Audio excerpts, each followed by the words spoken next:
अल्हम्दुलिल्लाहिल्लज़ी हदाना लिहादा वमा कुन्ना लिनहतदिय लौला अन हदानल्लाह अम्मा बअद। मुहतरम नाज़रीन, अस्सलामु अलैकुम वरहमतुल्लाहि वबरकातुहू। आप हजरात की खिदमत में बाबुल मुराक़बा से दूसरी हदीस बयान की जाएगी। यह हदीस भी बड़ी अहमियत के हामिल है, इस पर तवज्जो देना बहुत ही ज़रूरी है। बिस्मिल्लाहिर्रहमानिर्रहीम। अन अबी दर्र जुंदब बिन जुनादा व अबी अब्दुर्रहमान मुआज़ बिन जबल रज़ियल्लाहु अन्हुमा अन रसूलिल्लाहि सल्लल्लाहु अलैहि वसल्लम क़ाल इत्तक़िल्लाह हैसुमा कुन्त व अत्बिइस सय्यिअतल हसनत तमहुहा व खालिक़िन नास बिखुल्क़िन हसन। रवाहु तिर्मिज़ी व क़ाल हदीसुन हसन। हजरत अबू ज़र जुंदब बिन जुनादा और अबू अब्दुर्रहमान मुआज़ बिन जबल रज़ियल्लाहु अन्हुमा से मरवी है कि नबी पाक सल्लल्लाहु अलैहि वसल्लम ने इरशाद फरमाया, जहां भी रहो अल्लाह से डरते रहो और बुराई के बाद नेकी करो, वो उस बुराई को मिटाएगी और लोगों के साथ अच्छे अखलाक के साथ पेश आओ। ये रिवायत इमाम तिर्मिज़ी रहमहुल्लाह ने अपनी जामे में बयान फरमाई है।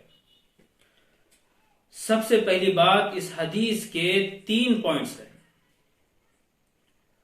सबसे पहली बात जो बात बयान की गई है, इत्तक़िल्लाह हैसुमा कुन्त, कि जहां भी रहो अल्लाह से डरते रहो, अल्लाह का खौफ रखो, तक़वा इख्तियार करो। ये पहला हुक्म है, यानी हर हाल में तक़वा इख्तियार करने का हुक्म पहला। तक़वा कहते हैं खुदा का खौफ, अल्लाह का डर, खौफे खुदा। मुहद्दिसीन ने यह बात बयान फरमाई है कि तक़वा एक मुख्तसर लफ्ज है, लेकिन बहुत ही जामिअ मानी का हामिल है। इसमें वो तमाम उमूर मनहियात जिनसे बचना इंसान के लिए जरूरी है, और वो तमाम उमूर जिनके का करने का शरीयत ने हुक्म दिया है, उनको बजा लाना, ये सब चीजें तक़वा के अंदर आती हैं। इन सब का नाम तक़वा है। यानी जो जिन उमूर से मना किया गया है उनसे बचना, जिन कामों का हुक्म दिया गया है उन कामों को बजा लाना, इन सब का नाम तक़वा है। ये एक बुनियादी चीज है तक़वा के ताल्लुक से, क्योंकि तक़वा एक ऐसी चीज है, जब आदमी के अंदर ये चीज पैदा होती है तो फिर आदमी का हर अमल बेहतर से बेहतर, अच्छे से अच्छा और हसीन से हसीन होता है। यही बात बयान फरमाई, fight is a controller which does not allow a Muslim to sin whether he is alone और विद फ्रेंड्स। कि तक़वा एक ऐसा कंट्रोलर है, जिस आदमी के अंदर तक़वा की सिफत पैदा हो, ना आदमी खलवत में गुनाह कर सकता है, ना जलवत में गुनाह कर सकता है। खलवत कहते हैं तन्हाई को, जलवत कहते हैं किसी के साथ रहना, यानी दोस्तों के साथ, रिश्तेदारों के साथ, फैमिली के साथ, खानदान के साथ।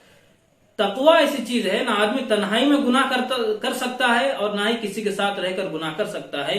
ये तक़वा का पावर है, ये तक़वा की अहमियत है, ये तक़वा की ताकत है कि आदमी को गुनाह से बचाता है और अच्छे काम करने पर उभारता है। ये तक़वा है। इसीलिए पहला जो हुक्म दिया गया वो तक़वा के मुतालिक, इत्तक़िल्लाह हैसुमा कुन्त, जिस हालत में भी हो, जिस सिचुएशन में भी हो, उसमें अल्लाह से डरते रहना है, तक़वा की सिफत अपने अंदर रखना है। ये बात बयान की। दूसरी बात बयान फरमाई, व अत्बिइस सय्यिअतल हसनत तमहुहा, कि जब गुनाह हो जाए तो उसके बाद फौरन कोई नेकी कर लिया करो, क्योंकि उस नेकी की वजह से अल्लाह इस गुनाह को माफ फरमा देता है। ये हदीस का टुकड़ा कुरान पाक की आयत की गोया तशरीह है।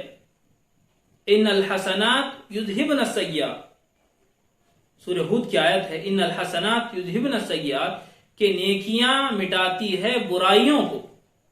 इसी तरह यहां भी बयान फरमाया कि जब गुनाह हो जाए, बुराई हो जाए, तो उसके बाद नेकी करो, वो नेकी उस बुराई को मिटा देगी। मुफस्सिरीन और मुहद्दिसीन का इत्तिफाक है कि अल हसनात के अंदर तमाम इबादत आ गए, नमाज, रोजा, ज़कात, हज, सदकात, सिला रहमी, हुस्न सुलूक, हुस्न अखलाक, तमाम चीजें उसके अंदर आ गई हसनात के अंदर। इसी तरह जो सय्यात की बात है, इससे मुराद गुनाह है, लेकिन गुनाह भी वो गुनाह जो छोटे हों, यानी सगीरा गुनाह मुराद है।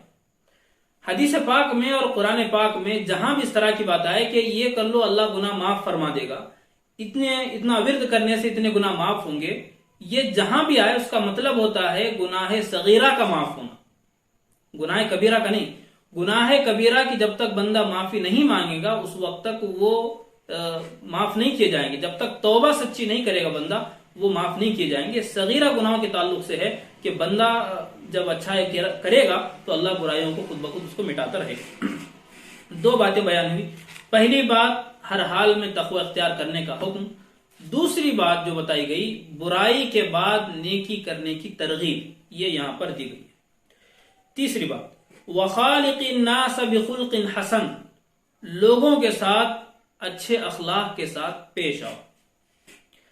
यह भी बहुत अहम चीज है। देखिए, अखलाक के ताल्लुक से बेशुमार अहादीस बयान की गई हैं और अखलाक की फजीलत पर, अच्छे अखलाक की फजीलत पर, अखलाक हसना जिसको कहते हैं, उसकी फजीलत पर बेशुमार अहादीस हैं, मौजूद हैं, उसकी फजीलत पर उभारा गया है। एक हदीस पाक है, इन्ना मिन अहब्बिकुम इलैया अहसनुकुम अखलाका, बुखारी शरीफ की रिवायत है कि तुम में सबसे करीब मेरे नजदीक वो है, मेरे नजदीक सबसे महबूब, सबसे प्यारा और सबसे चहीता वो है जिसके अखलाक सबसे अच्छे हो। एक दूसरी हदीस में बयान किया गया, इन्ना खियारकुम अहासिनुकुम अखलाक, तुम में बेहतरीन शख्स वो है जिसके अखलाक अच्छे हो। एक तीसरी हदीस में बयान किया गया, अकमलुल मुमिनीना ईमाना अहसनुहुम खुलका, कि कामिल मोमिन वो हैं जो अखलाक में सबसे बेहतर हों, सबसे अच्छे हों। एक चौथी हदीस में बयान किया गया, मा मिन शैइन नस्क़लु फिल मीज़ान मिन हुस्निल खुलुक़, अबू दाऊद की रिवायत है कि मीज़ान अमल में जब क़यामत के दिन अमाल को तोला जाएगा तो हुस्न अखलाक से वजन तरीन चीज कोई नहीं होगी। ये सब अखलाक पर उभारा गया है। सिर्फ उभार का छोड़ा नहीं है, बल्कि रसूलुल्लाह सल्लल्लाहु अलैहि वसल्लम ने अपनी लाइफ स्टाइल से ये बात बताई कि कैसे अखलाक को पेश किया जाता है। और जो इस्लाम फैला है ये क्या है, ये ऑलमोस्ट अखलाक से फैला है। जो प्रोपेगेंडा आज बनाया जा रहा है कि इस्लाम तलवार के जोर से फैला है, अगर हिस्ट्री का सही से मुताला किया जाए, स्टडी की जाए, तो ये बात रोजे रोशन की तरह आया हो जाएगी कि इस्लाम तलवार के जोर से नहीं बल्कि अखलाक से फैला है, मीठे बोल से इस्लाम फैला है। कि हम उस फतह मक्का के मौके पर देखें कि रसूलुल्लाह सल्लल्लाहु अलैहि वसल्लम के पास पावर थी, सब कुछ था, आप हाकिम थे वक्त के उस वक्त, लेकिन आपने उनसे बदला नहीं लिया बल्कि आप दरगुजर से काम किया। ला तसरीब अलैकुमुल यौम इज़हबू फअंतुम तुलका, कि आज तुम पर किसी तरह की कोई जोर जबरदस्ती, किसी तरह की कोई डांट डपट नहीं होगी, जाओ तुम सब के सब आजाद हो। ये बात बयान की। ये अखलाक ही तो हैं। ये इसका नतीजा था कि फिर लोग बखुशी इस्लाम में दाखिल हुए। एक मरतबा हजरत अली रज़ी अल्लाह अन्हु एक दुश्मन के सीने पर चढ़ गए तो उसको मारने ही वाले थे कि उसने आपके चेहरे पर थूक दिया। तो हजरत अली रज़ी अल्लाह अन्हु फौरन वहां से हट गए। तो कहा कि अब तक जो लड़ रहा था मैं अल्लाह के लिए लड़ रहा था, अब अगर मैं मारता तो फिर अपने जात के लिए होता। तो ये भी तो अखलाक थे, ये अखलाक थे जिसकी वजह से लोग इस्लाम से मुतासिर हुए।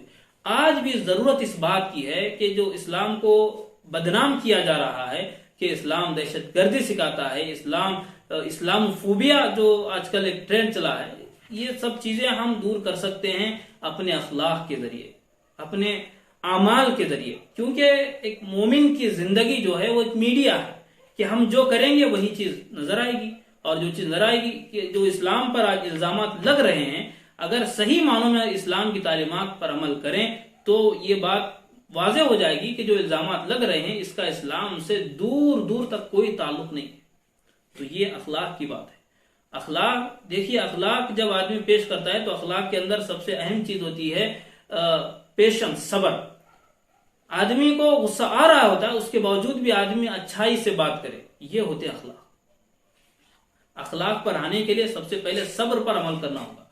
जब तक सब्र की कैफियत नहीं होगी आदमी अच्छे अखलाक वाला नहीं बन सकता, क्योंकि बहुत सारी चीजों को बर्दाश्त करना पड़ता है, बहुत सारी चीजों को नजरअंदाज करना पड़ता है, बहुत सारी चीजों को सहना पड़ता है, तब जाकर अखलाक की एक उम्दा मिसाल कायम होती है, जो कि एक सीरत में हमको ये बात 100% मिलती है। सीरत का मुताला करना चाहिए अमल की नीयत से, और उस पर मुकम्मल तौर से अमल करने की भी कोशिश करनी चाहिए। तो 3 बातें हुई। सबसे पहली बात कि हर हाल में तकवा इख्तियार किया जाए।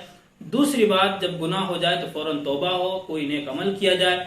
तीसरी बात है लोगों के साथ हुस्न अखलाक के साथ पेश आया जाए। जो पहली 2 बातें हैं उनका ताल्लुक हुकूकुल्लाह से है।